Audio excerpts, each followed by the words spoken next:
নমস্কাৰ বন্ধু বান্ধৱীসকল, কেইটামান সৌন্দৰ্য চৰ্চাৰ বিধান লৈ আপোনালোকৰ ওচৰত মই পুনৰ উপস্থিত হৈছোহি। আপোনালোকক অতি সহজে ঘৰুৱাভাৱে তৈয়াৰ কৰি প্ৰয়োগ কৰিব পৰা কেইটামান টিপছ দিব বিচাৰিছোঁ। গৰমৰ এই দিনকেইটাই আপোনালোকৰ ছালখনৰ উজ্জ্বলতা আৰু সতেজতা ৰক্ষা কৰাত সহায় কৰিব।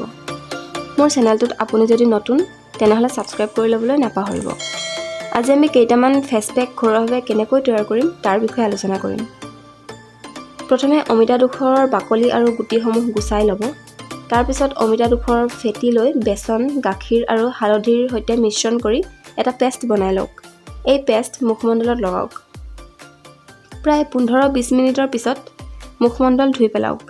ই আপোনাৰ মুখমণ্ডলৰ তেলীয়া ভাৱ আঁতৰোৱাৰ লগতে ছালখনৰ থকা দাগ গুটি আঁতৰোৱাত সহায় কৰে আৰু ছালখনৰ উজ্জ্বলতা বৃদ্ধি কৰে। প্ৰথমে এডোখৰ তৰমুজৰ বাকলি আৰু গুটিকেইটা গুচাই ল'ব। তাৰপিছত 1 টেবুলস্পুন গোলাপ জলৰ সৈতে মিশ্ৰণ কৰি এটা পেষ্ট বনাই লওক। এই পেষ্ট গৰমত আপোনাৰ মুখমণ্ডলত লগাওক। 20 মিনিটৰ পিছত ঠাণ্ডা পানীৰে ইয়াক ধুই পেলাওক। এই ঘৰুৱা বিধানে গৰমত ছানবাৰ্ণৰ সমস্যা দূৰ কৰে। গৰমৰ দিনকেইটাত দৈনিক নিমৰ ফেচ পেক লগাওক। প্ৰথমে কেইখিলামান নিম পাতৰ লওক। পাত কেইখিলা মিহিকৈ পিহি আপোনাৰ মুখমণ্ডলত লগাওক। 15 মিনিটৰ পিছত মুখখন ধুই পেলাওক। ই আপোনাৰ ছালখনক গৰমৰ ফলত হ'ব পৰা প্ৰতিটো সমস্যাৰ পৰাই বচাব।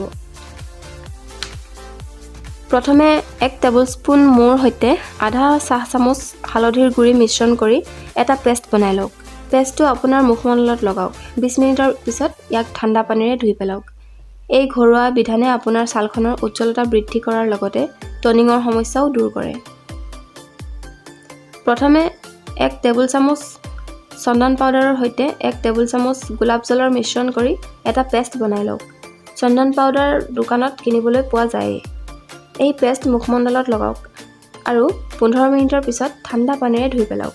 এই ফেচ পেকে আপোনাৰ ছালখনত ঠাণ্ডা কৰি ৰখাৰ লগতে গৰমত ছানবাৰ্ণৰ পৰা ৰক্ষা কৰে।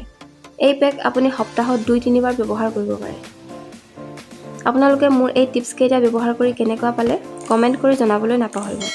যদি ভাল পালে তেনেহ'লে আৰু এনেধৰণৰ সৌন্দৰ্যৰ চৰ্চাৰ বিধান দিবলৈ মই আপোনালোকৰ ওচৰলৈ পুনৰ আহি আছোঁ। এটা লাইক আৰু আপোনাৰ আপোনজনলৈ শ্বেয়াৰ কৰি দিবলৈ নাপাহৰিব। ধন্যবাদ।